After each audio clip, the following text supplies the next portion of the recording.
اینجا یکی از اولین سازه‌های مسکونی در بخش تاریخی برج وینیپگه. آدمای معروفی اینجا زندگی میکردن؟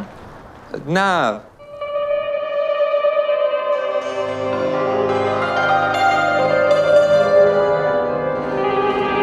نازگل بودو بیا. نگین! چرا داریم میدویم؟ سر یه تو یخ پیدا کردن. آخه اصلا چطوری از تو یخ درش بیاریم؟ Alors on me dit que ta dernière journée ici, c'est ça? Billet pour Winnipeg, s'il vous plaît.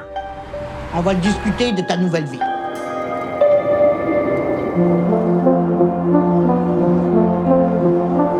J'aimerais des somnifères, s'il vous plaît.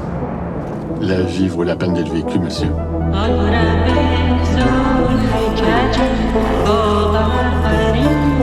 بینگو! آفرین! باریکلا!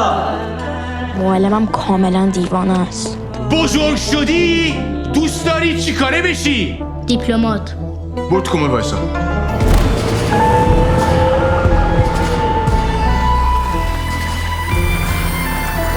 برو آروم بیدارش کن. بهش بگین که برگشتیم خونه. ما عجله داریم. شما نمیتونین کمکمون کنین؟ Winnipeg, étrange destination pour le tourisme.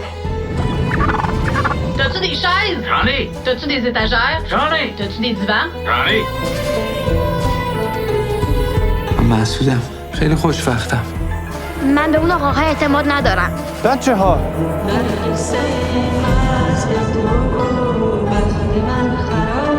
باشد تا هر روز زندگی نوروزی پر از شادی و خوشی باشه.